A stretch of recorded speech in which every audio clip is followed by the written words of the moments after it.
Good morning, good afternoon, good evening. How are you today?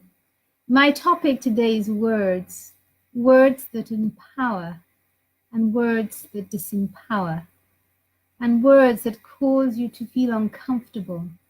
Words like sexuality, words like lover, words like friendship. What exactly is friendship? What exactly do people mean when they say sexuality? What exactly do people mean when they use these words? What do you mean? So, what kind of words can you use today, or have you used today, that empower, that describe what you are feeling? So, I thought today, before I go to bed, I'd talk about words, words that disempower, words that empower, words that linger in our thoughts and cause us to feel upset or depressed. So, what words are you saying, or are you thinking, or are you doing? Are the words that you are speaking to yourself honoring you? Are they honoring another? So, what words are you using to yourself and with yourself and in yourself? So, today, at 12 day, I've been thinking about words, and I've been remembering words that were spoken to me, sentences, words that supported, words that said no, words that gave me no hope. And I felt sad when I remembered words that were spoken to me, gave me no hope. And then I thought, well, I can either believe in that, I can believe in the sentence that has been spoken to me, or I can decide not to believe, or I can decide to take the wisdom of the guidance being given to me and then decide what I am going to do with that information. So words trigger and words make you take action. So some words can support you, some words cannot. And yet, the words that do not support you can inspire within you great action to take action in your life. So today I thought words are a good thing to think about, and words are a good thing to reflect on. So, what 12 words did you use today with yourself? What 12 sentences did you use with yourself today? Or have you found that you're using a lot with yourself? So we have all this energy of words, words that empower, words that disempower. What word has been said to you that disempowered you? And what words empowered you? So today I'm thinking, as I'm sitting here, words, words, words. So somebody said, there is no hope. And somebody said, you're wasting your time. And I felt sad. I felt sad because I wanted the words to empower me. I wanted the words to give me hope. Hi, Joy Weber. Nice to have you. We're talking about words, the power of words that empower. So sometimes words can be prayers of hope. But here I want to talk not about prayers. I want to talk about words that you engage with other people, how other people affect you with their words, how in the words they say to you, they disempower you. How are you being disempowered? How are you being empowered? So yesterday I had some experiences of empowerment and I had some experiences of disempowerment. I had someone say to me, Tokes, you look so beautiful. You've got a fabulous shape. And I felt empowered and seen. It wasn't what I was looking for, but it was a nice, nice thing to hear a gentleman say to me. So important. Love you. Hi, Joy. Yes, Joy. Yes. It is. Words are important, Joy. And I know, Joy Weber, that you are very sensitive to words. Words that you feel, words that are expressed to you, even words that are not mentioned. Sometimes just a look given to you can express. It could be a look of love. It could be a look of hatred. It could be a look to put you down. So sometimes words aren't expressed, Hello, Dina, Kalpokova. Forgive me if I can't pronounce your name, but I can say Dina. So, what are words? What kind of words have empowered you? What kind of words have made you feel good? What kind of words have given you hope? And what kind of words disempowered you? So, as we're journeying in our life, we're engaging with people, people we know and people we do not know, people who are friends and people who are not friends, and people who become friends and friends become not friends anymore. Hello, Tori Lou, nice to have you here. We're talking about words. So, what words matter to you? What word has been said to you that empowered you? What word was said to you that disempowered you? So sometimes a word or a sentence is said to us, and 5 years later, we're still remembering the word, or 6 months later, we're still remembering the word. We're remembering the sentence, we're remembering the emotion of that word, of that sentence. And sometimes this sentence or word can cause depression, anxiety, can cause worry. Hello, Beverly Quintal. So, what words are you remembering that are depressing you and anointing you with sadness? I just want you to be aware of the words that you keep repeating to yourself that may have come from you or may have come from someone else. And you are somehow subliminally, maybe even believing in those words. But today, I wanted to say, yes, you hear these words. You don't like them. That's fine. Then I want you to say, make a decision that you're going to respond in a way that will benefit you and help you. So perhaps sometimes the words said were not nice, but perhaps they gave you a truth you did not want to hear, a truth no one else was bold enough to tell you. So sometimes words are saddening. They're not empowering. They limit you, but they are sad. They make you sad, but sometimes these words may be the truth. So if a word spoken to you is the truth, ask yourself, what is the learning here for me? What is the learning, and how can I take this truth of learning and make it something positive? How can I turn the poison of this truth into medicine? So one way is you could decide that I know that this is the situation now in my life, and this word has hurt me, and this person has said something that has hurt me.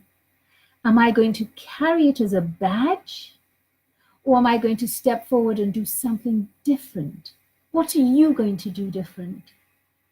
So we're going to take that word, we're going to take that sentence, we're going to pivot, and we're going to take action that enables us to feed our soul, feed our gift, feed our life with nourishment.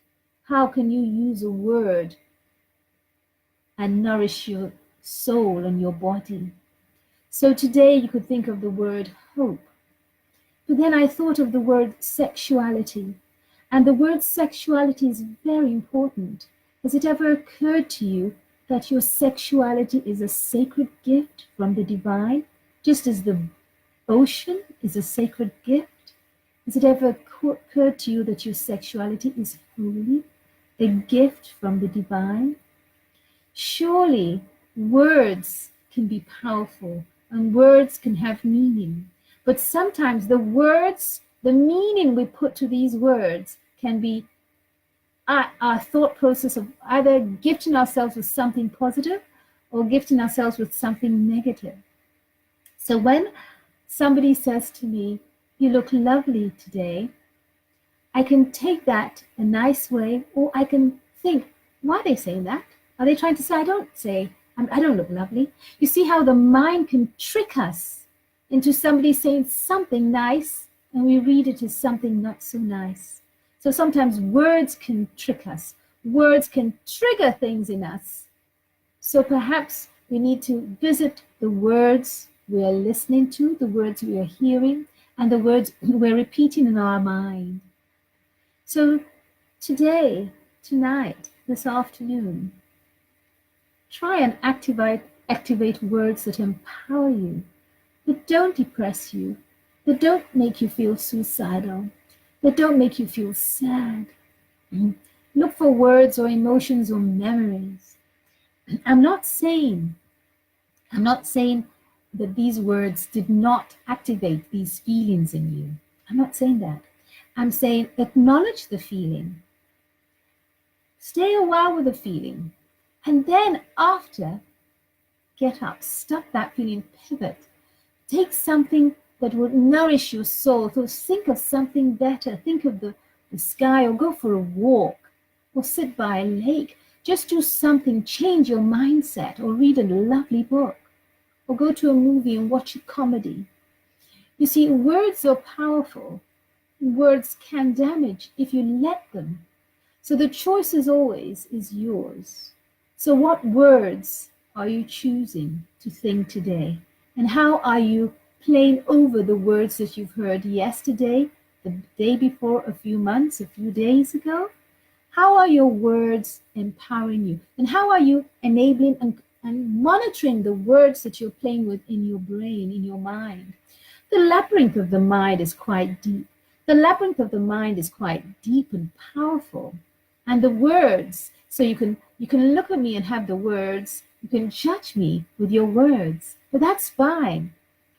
The question I ask is, would you like to be judged in this way with the words you've used towards me if you don't like me? Or with the words you've used towards me because you like me?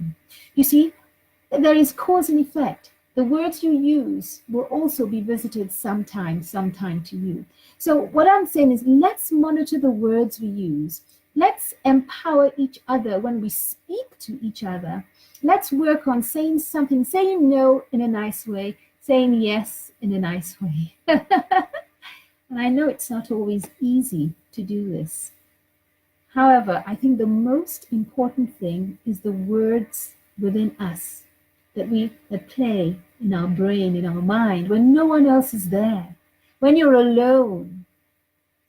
What words are you recycling in your brain, in your mind, in your thought, in your vision? And the words are acting out inside your head. And eventually they may act out outside when you're engaging with people. So all that nonsense may come out and you just get angry with someone else. So today, monitor the words that you're using and be mindful of them and how these words are nourishing your soul and nourishing another. Hello, Beverly Quintel. Hello, Marsha Watson. Hello, Joy Weber. Hello, Dina Chalpulkovi. Hello, Tori Liu. Hello, Dina. Hello, yes. Thank you for the heart. Thank you, Joy Weber, for the heart. Yes, so important. Thank you, Dina. Thank you for engaging. So that's what I wanted to say today. Words, the power of words. Words we say to each other. Words we say to ourselves when no one is around. Words we remember. You see, someone may say something to you, and it may not be to harm you or to undermine you, but you will feel undermined and hurt by the words. So how about saying, okay, I can call the person and I can ask them what they meant when they said that. Or I can just let it go and forgive. Do a forgiveness practice. Do something that empowers you. So what have you done today that empowers you and gives you service to yourself, gives you value?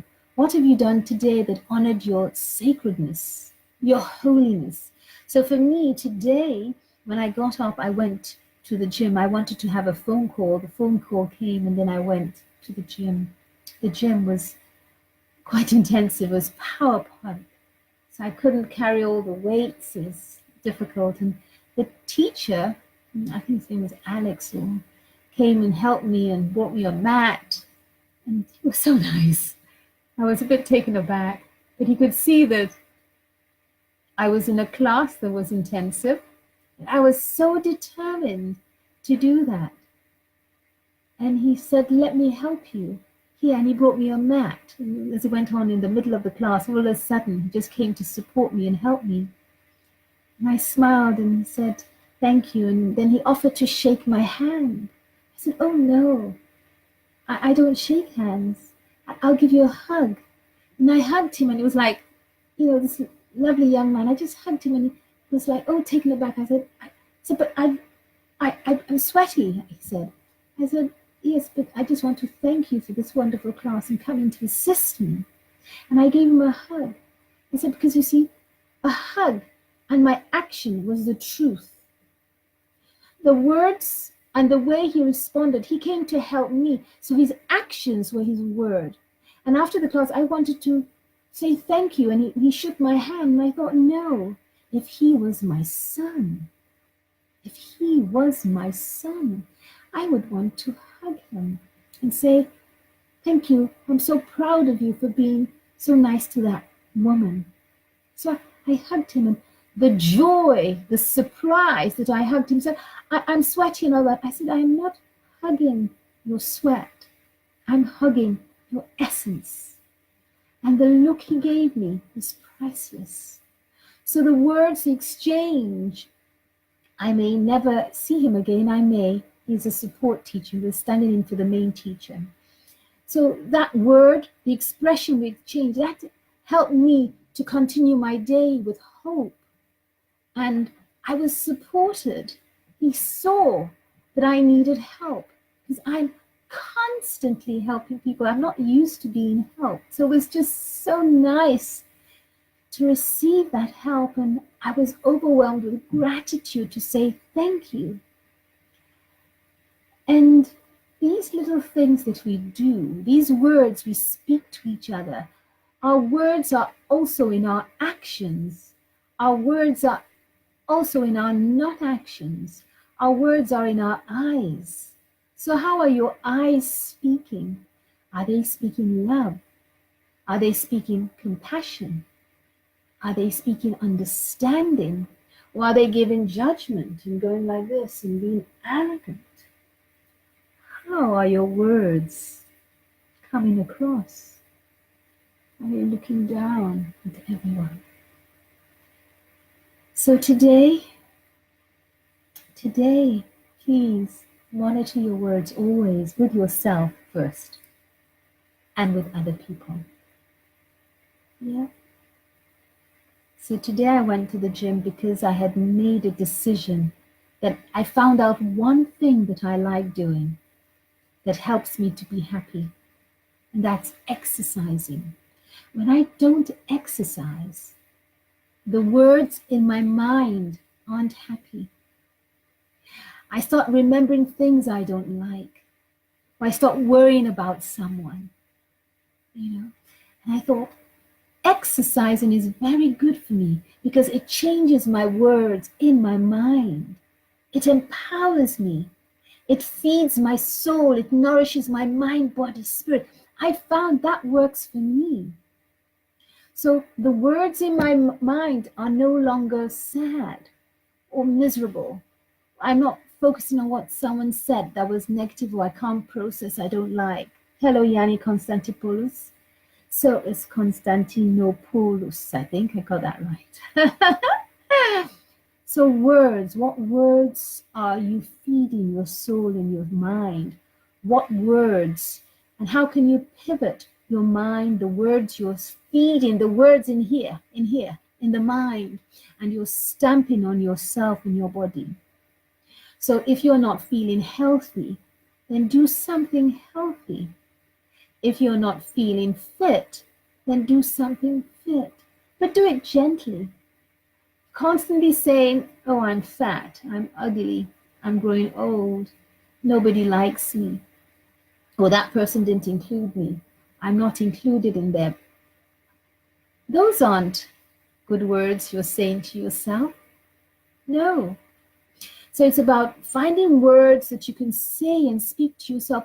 And what do you need to do to activate happy words in yourself? So yesterday was the 11th of the 11th. I did my 11 medicine meditation. It was fabulous. And then afterwards, I went to a networking event and I met up with some fabulous people. I was so happy.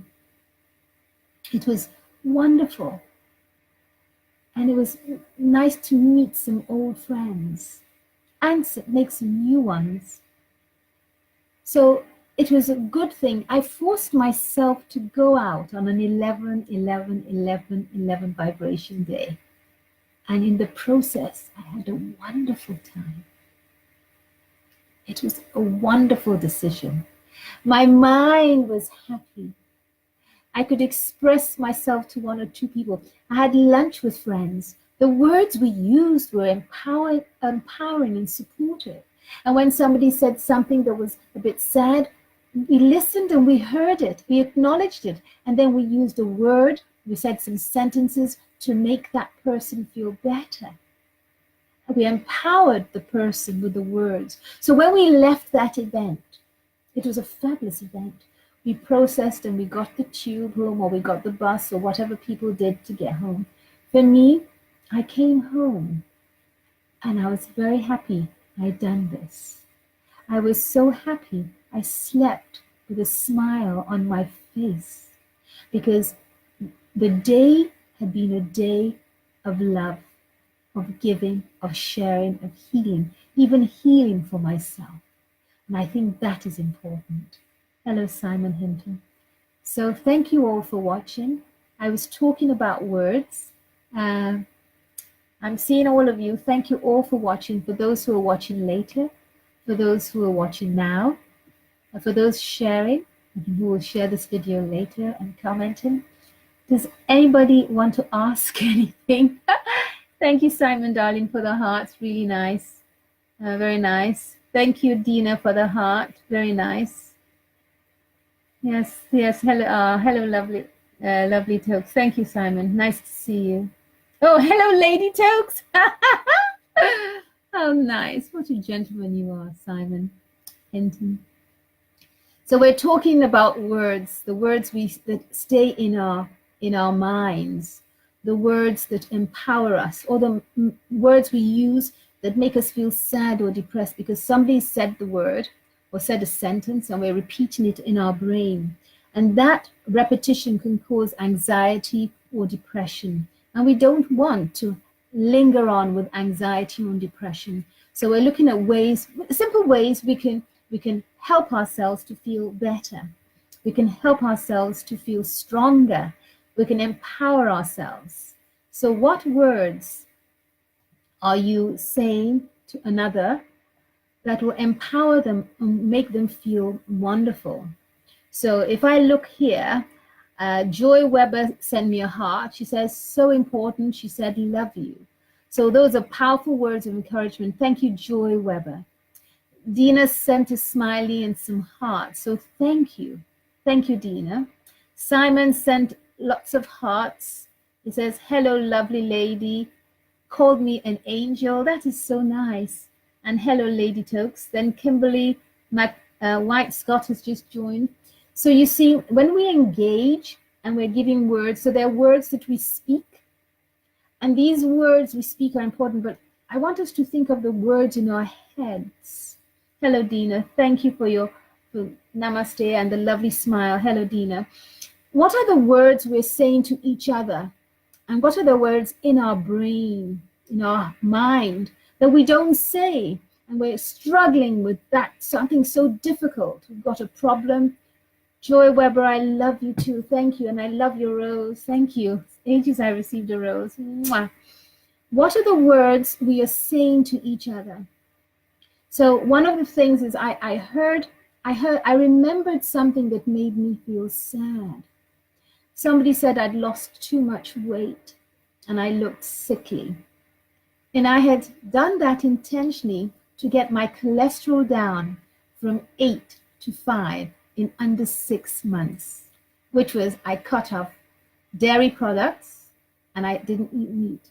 You see, the doctors were going to put me on cholesterol tablets and statins. And I said, no. I suddenly remembered in my mind that, Tokes, you can heal yourself. You can, and with all the work you do, you can do it. You don't need any statin. You don't need any of that stuff for cholesterol.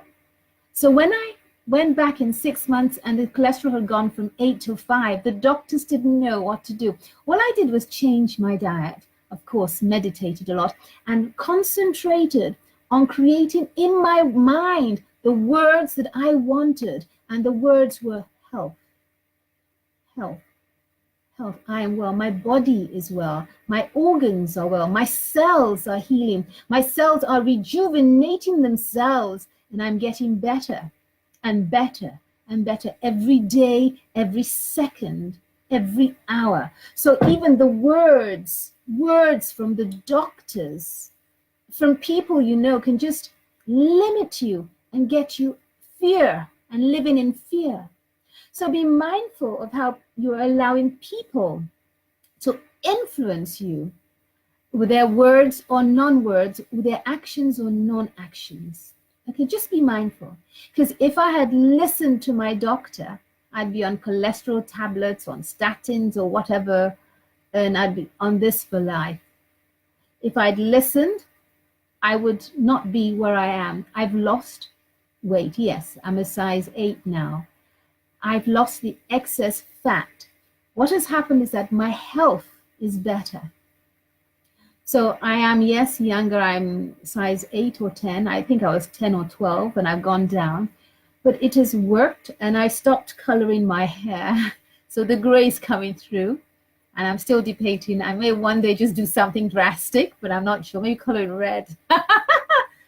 The words we say to ourselves, what are the words that make us happy? What are the things that we do in our life to feed our soul and make us happy? You see, there are many people out there that are willing to help us, give us prayer, bless us, go for healing, go for therapy.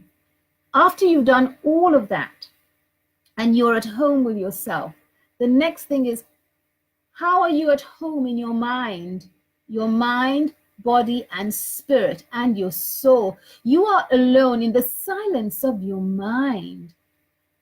How is your talk, and what are the words you're saying to yourself?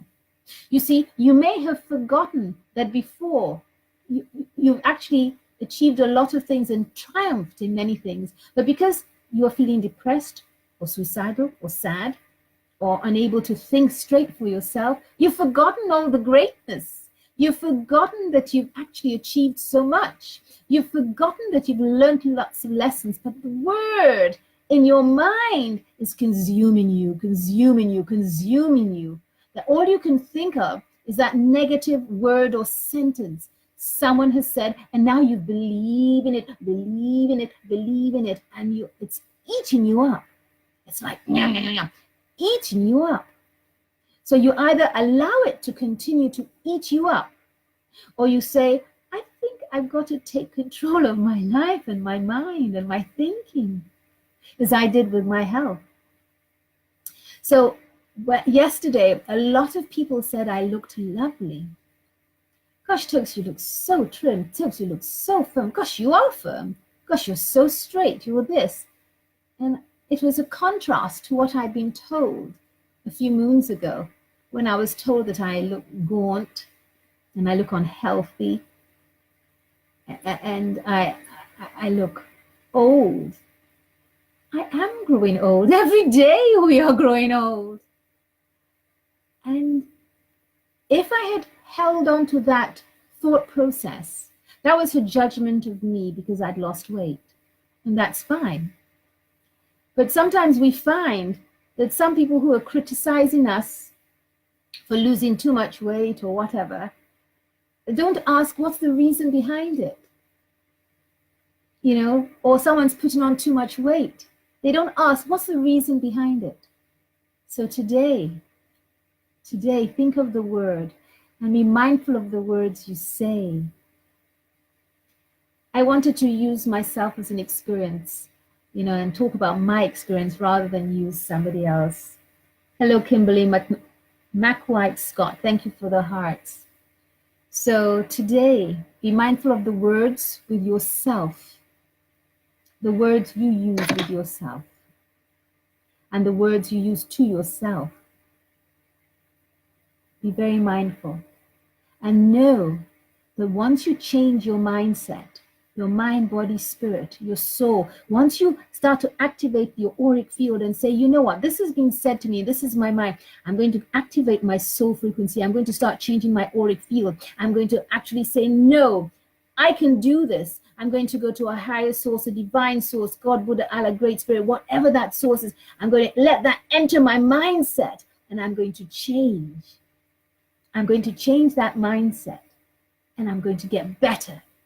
They tell me I will not live, I am going to live. They tell me I'm going to die, I'm going to live. They tell me I'm not worth it, I'm going to be worth it. I'm going to show them. And I'm going to show myself first that I am worthy. So when you create a first-class mind, you learn to love yourself with the words you use. So are the words you use in you, are they first-class words? Is your mind a first-class mind? Is your body a first-class body? Are your emotions first-class emotions? Your spirit, is your spirit a first-class spirit? Is your soul a first-class soul? Of course it is. The soul is boss. The soul is divine. The soul knows everything. The soul is your boss, because you see, the moment you say to yourself, I'm going to change this, that is your soul coming to sit in your mind, your body, your spirit. So is your body a first-class body? Yes, it is. Whatever shape, whatever condition it is, your body is a first-class body. Your mind is a first-class mind. Your soul is a first-class soul. Your spirit is a first-class spirit. Your emotion is a first-class emotion. You see, when you connect to something higher and you change that mindset, you start to breathe it and believe it.